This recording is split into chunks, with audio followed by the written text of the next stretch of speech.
Hello and welcome back. In this video, we are going to focus on how Kafka is able to achieve high availability by using two of its unique features, that is partitioning and replication. To understand this, first we will go back to our architecture design that we have been discussing. We have the charging station and we have our Kafka cluster. The charging stations sends out all of their information to a topic called as charging station status. Now here we have learned that this information is getting stored in broker 01. Now a few questions arises. What happens if this broker goes down? What will we do if we have to scale the consumption of this particular information? Imagine all of the processes trying to rush to get this information from this topic on broker 1. Would it really survive? Not really.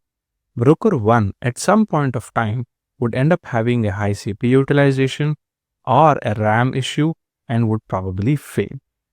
Then how is Kafka handling this? It is doing so by partitioning this data into multiple brokers and separating it. Before we see how it does this and how the architecture would look like with partition, we will try to understand some basic information on why we need partitioning and how it actually helps us. The first one is the distribution. Kafka uses partitioning to distribute a topic's data across multiple brokers in the cluster. This means that if you have a topic, its data isn't stored on just one broker, it is spread out. This distribution ensures that no single broker becomes a bottleneck and hence maintain high availability even if a broker goes down. Now let's talk about the parallelism. Partitions enable parallel processing of messages by consumers. Each partition can be consumed independently, so multiple consumers can process messages at the same time. This parallelism increases throughput, making Kafka highly efficient for handling large-scale data streams. Moving on to the scalability. Partition allows topics to scale beyond the limit of a single broker. A single broker has finite resources like CPU, memory, and disk. But with partitions, Kafka can distribute the load across many brokers. This makes Kafka incredibly scalable as your data grows. Now let us speak about the fault tolerance. What happens if one broker fails? Partitions on the other brokers remain available, right? That is done using the concept of replication, and we should understand this in a bit more detail in a few minutes. Finally, let us speak about ordering, and this is important. Within a partition, messages are strictly ordered, providing a clear sequence of events. Kafka guarantees that messages in a single partition are processed in an order they were produced, which is critical for applications that rely on event sequencing. Well, now that we have covered on the high level the benefits of the partitions in Kafka, let us zoom in on the specifics of partitions in Kafka. But before that, let us update our architectural diagram and see how it looks. So we have our Kafka cluster, we have our charging station. Then we have 3 brokers. We have a topic called as charging station topic. Did you already observe how we are mentioning or trying to visualize the topic? It is not on one broker. It is spread across different brokers. Then we have partition 01, partition 02, and partition 03 for this particular topic. So charging station topic has 3 partitions. You observe here something called as a key, that is station A and B. We'll understand what are these in the later stage, but for now, these are called as message keys. So station A and station B start sending out the information and they get distributed across different partitions, as you can see. This is how partitions are utilized in Apache Kafka. Now let us dive into a bit more specific details. We start off with a partition key. When producing messages, you choose a partition key that eventually distributes messages across partitions. For example, if you are processing user events, you might use the user ID as the key. This ensures that the messages from the same user go to the same partitions, avoiding imbalance where one partition gets overwhelmed while the other sits idle. Overpartition can be an issue too. Excessive partitions can lead to overhead and management complexities. Each partitions require resources for replication, metadata, and coordination. Too many partitions can slow down the system and make it harder to manage. So balance is a key here, and you need to know how to partition a topic based on the use case. On the flip side, under-partition is also an issue. Too few partitions can limit throughput, negating the benefit of partitioning itself. If you have too few partitions, consumers can't process messages in parallel efficiently, leading to bottlenecks. You need enough partitions to match your workload and consumer capacity. Moving to the data locality. Consider data locality to ensure related data resides within the same partition for efficient processing.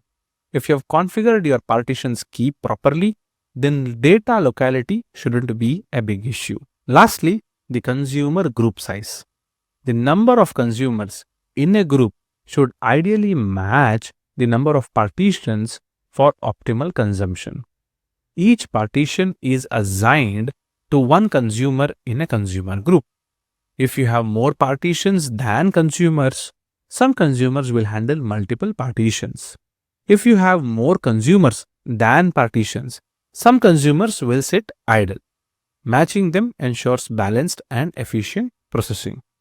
I hope you were able to understand what is the key role partition is playing here and why it is important in Apache Kafka. We are going to focus on another feature, that is replication. Let us go back to our example.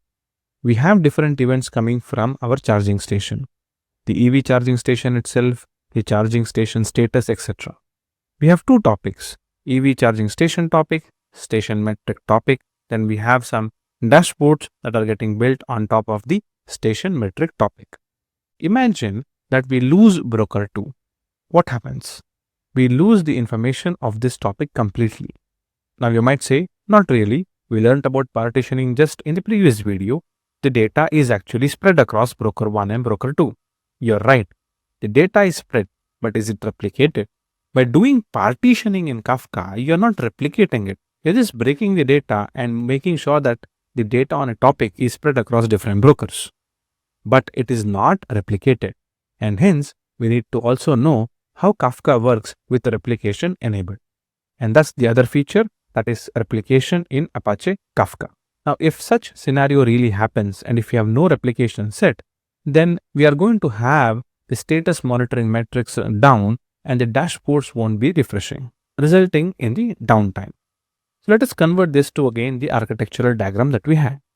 So we have station A, B, C and D, and we are going to focus on station A and B.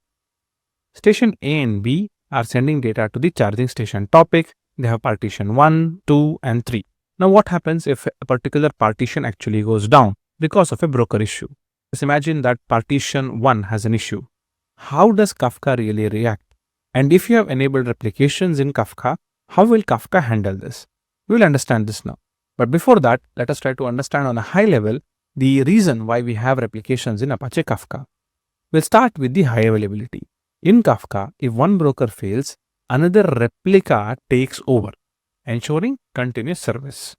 Replication ensures that there is always a backup of a copy of data, so the system remains operational even during failures. Next, about fault tolerance.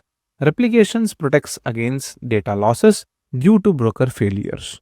By keeping multiple copies of the data across different brokers, Kafka ensures that your data is safe and accessible even if the broker goes down. Now let's speak about the scalability part.